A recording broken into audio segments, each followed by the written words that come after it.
ജാസിന്റെ ഭാര്യയെയും കാമുകിയെയും ഒരേ ടൈം പ്രസവത്തിന് വേണ്ടി ഹോസ്പിറ്റലിലേക്ക് കയറ്റുന്നുണ്ട്. ഒരു ദിവസം ജാസിന്റെ കാമുകിയായിട്ടുള്ള പ്രീത്ത് അവന്റെ വീട്ടിലേക്ക് വരാണ്.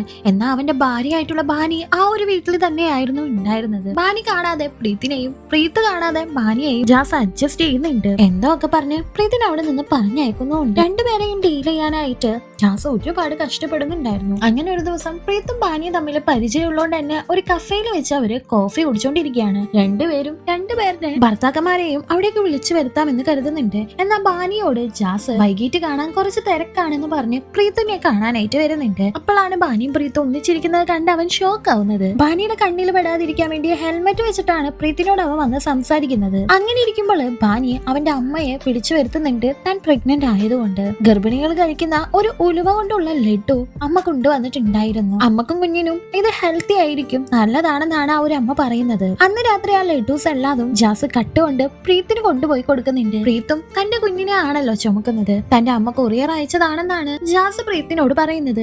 അമ്മനെ ഇവിടേക്ക് വിളിച്ചു വരുത്താനായിട്ട് പ്രീത്തും പ്രീത്തിന്റെ ചേട്ടൻ പറയുന്നുണ്ടെങ്കിലും അത് പോസിബിൾ അല്ലല്ലോ, കാരണം അമ്മ ഓൾറെഡി ബാനിയുടെ അടുത്താണ് ഉള്ളത്. എന്നാൽ നമുക്ക് അങ്ങോട്ട് പോകാന്ന് പറഞ്ഞതും എന്തായാലും ശരി, ഒരു വാടകയ്ക്ക് ഒരു അമ്മയെ എടുത്തിട്ട് തന്നെ കാര്യമെന്ന് ജാസും കരുതുന്നുണ്ട്. പിറ്റേ ദിവസം വാടക എടുത്ത അമ്മയും കൊണ്ട് അവൻ വീട്ടിലേക്ക് വരാണ്. വാടകയ്ക്ക് എടുത്തു വന്നപ്പോ പ്രായം കുറച്ച് കുറഞ്ഞു പോയി. അത് ഐറ്റം ഡാൻസ് ഒക്കെ കളിക്കുന്ന ഒരു പെണ്ണായിരുന്നു, അഭിനയിക്കാൻ വേണ്ടി വന്നിരിക്കുന്നതാണ്. പക്ഷെ ആ ഒരു പെണ്ണ് ഐറ്റം ഡാൻസ് കളിക്കുന്ന പെണ്ണാണെന്ന് പ്രീത്തിന്റെ ചേട്ടൻ കണ്ടുപിടിക്കുകയും ഇതിനെപ്പറ്റി ജാസിനോട് ചോദിക്കുമ്പോൾ അത് തന്റെ രണ്ടാനമ്മയാണെന്നും രണ്ടാനമ്മ ആയിട്ട് പോലും തന്നെ പൊന്നു പോലെയാണ് നോക്കുന്നതെന്നൊക്കെ ഇമോഷണലി സംസാരിക്കാനായിട്ട് തുടങ്ങാണ്. ആ രണ്ടാനമ്മയുടെ ജീവിതകഥ കേട്ട പ്രീത്തിന്റെ ചേട്ടൻ ആ ഒരു രണ്ടാനമ്മയോട് ഇഷ്ടം തോന്നുന്നുണ്ട്. പിന്നീട് അവരുടെ കാലമായിരുന്നു. ഇപ്പൊ ഒരുപാട് കാലം അങ്ങനെ കഴിഞ്ഞു പോകുന്നുണ്ട്. പ്രീത്തിനെയും ബാനിയെയും ജാസ് നന്നായി തന്നെ കെയർ ചെയ്ത് കൊണ്ട് നടക്കാണ്. അങ്ങനെ ഇരിക്കുമ്പോ ഒരു ദിവസം പ്രീത്തിനെ ഡെലിവറി പെയിൻ വരുന്നുണ്ട്. എന്നാൽ അവൾക്ക് മാസം തികഞ്ഞിട്ടുണ്ടായിരുന്നില്ല. പ്രീമച്വർ ഡെലിവറി വേണമെന്ന് ഡോക്ടർ ആവശ്യപ്പെടുന്നുണ്ട്. എന്നാൽ ഇതേ സമയം ബാനിയും ആ സെയിം ഹോസ്പിറ്റലിൽ തന്നെ ഉണ്ടായിരുന്നു. സെയിം ഡോക്ടർ തന്നെയാണ് ബാനിയെയും നോക്കുന്നത്.